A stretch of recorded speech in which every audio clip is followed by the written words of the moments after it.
Hi, welcome back. Sorry for my hiatus. I had broken my laptop, and it took me a little while to save up for a new one. And editing with InShot, I mean, it's nice, but I'd rather be much more involved with my editing.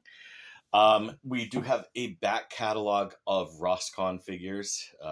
Those who don't know what Rosscon is, it's when you go to a Ross or TJ Maxx and they have a bunch of figures on extreme discount. Most of which are going to be Star Wars. I'm still continuing with that. I haven't seen any GI Joe figures I want, any Marvel Legend figures I want in some time. Um, and you know, I'm sorry for you guys that don't like Star Wars because I know it's going to get boring. I do have a new contest coming up. You should see information on that soon. But today we're not here to talk about any of that. We're here to talk about her. And this is the Star Wars The Black Series Asajj Ventress Bounty Hunter. I got this set a couple months back at Disney World, of all places. I was excited. This was not during my recent trip where I built the lightsaber. This was from a previous trip. I'm a pass holder, so I just randomly go. I'm excited for this. I love Asajj Ventress. Now, I never really got into the Clone Wars cartoon. I'm a little bit too old for it, but at the same time, I didn't have cable. And I'm not gonna lie, my one of my youngest brothers loved it when he was a kid, and I couldn't get through the first season. It was too cartoonish. I didn't like the animation style, but I did learn to love Asajj. And reading Dark Disciple and then seeing her in Bad Batch. I mean, she's a great character. Of all the characters that have appeared since the prequels that are brand new for that era, she is my favorite. And as you can see, I also have Quinlan Voss, and we'll be talking about him in a couple days as well. So let's go ahead and take a look first, not at her. This is the old one. We'll take her out of the shot. Let's take a look at the box. Now, the box, as you can see, is a box. You do get that lovely artwork with her wearing her bounty hunter gear. Then on this side, you really got nothing. Top's nothing. Bottom's nothing.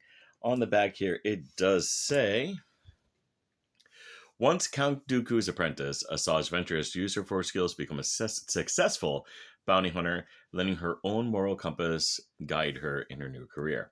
And that's a very cool thing. Now, I do wish we got the Dark Disciple version of her instead of the bounty hunter look. This was used in the arc where Ahsoka's friend framed her for bombing the Jedi Temple. And this is how Asajj appeared in that, and how she would have appeared in a couple more episodes, I guess, before she grew her hair, like in Dark Disciple. As for the figure itself, I mean, she is absolutely gorgeous. Before we even get to that, let's talk about the insert, because they did do something with the inserts here. This one, of course, is the standard yellow, matching it, but then you do get that shot of Coruscant's flight tunnels, air. I don't really know what you call them. Basically, where the ships go down further into Coruscant. Here we have her out of her box, and I think she looks absolutely gorgeous. I think that this is probably the best head sculpt we've had for Asajj on any figure.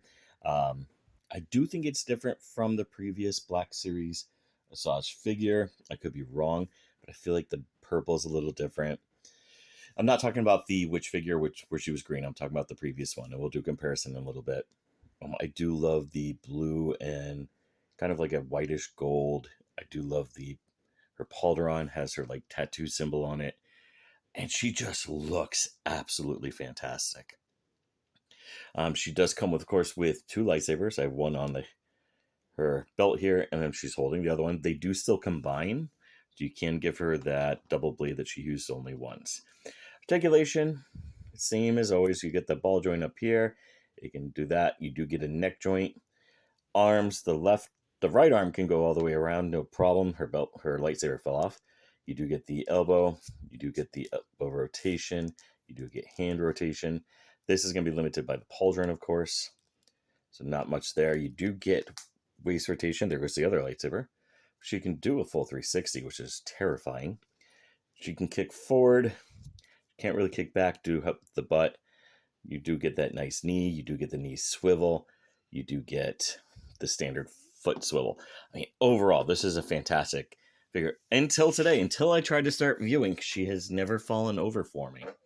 So that is something that I appreciate, because the previous Asajj that I have, And most Hasbro female figures for me do not stand well on their own. So let's talk about more about her accessories. Like I said, she does come with her lightsabers.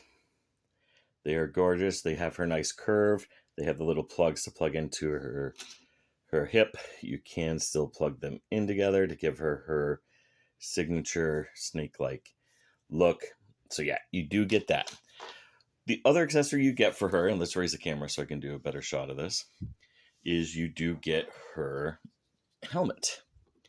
And her helmet, again, she only used this in the one arc where she's a bounty hunter, but just slides right over. It fits on her pretty nice.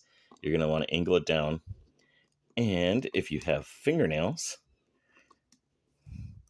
which I apparently don't have at the moment. So here we have her with her helmet on, and that helmet has this beautiful artwork on it. Again, this is from the arc where she's a bounty hunter and she ends up working with Ahsoka. It just fits right over her head. I mean, you can see here. The whole gimmick here is, of course, they can slide up to give her that look that she had when she's interrogating Ahsoka. I mean, it looks good. This whole figure looks good. For Asajj especially, it just looks good. It stands out. Here she is with the previous Asajj. And you can see she is taller.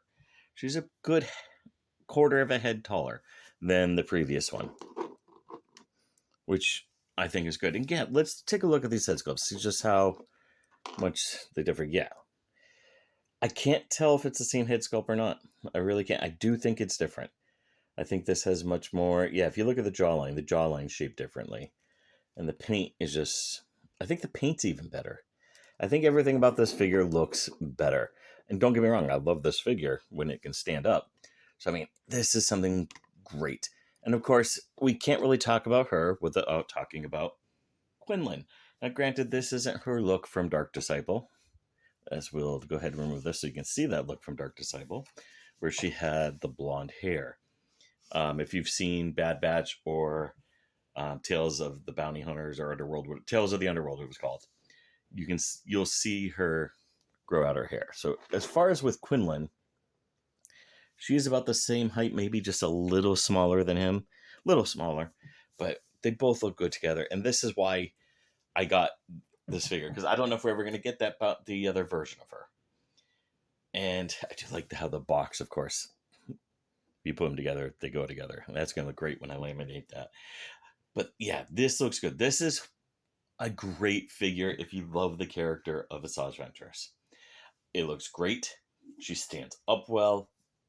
The helmet gives her a neat little accessory that previous ones didn't have. She still has all of her original functionality. Her lightsabers still plug on her hips. This is a great figure if you are a Star Wars fan. Thank you very much for watching. Please comment down below. Tell me what you liked, what you didn't like, and what you want to see next. Thank you.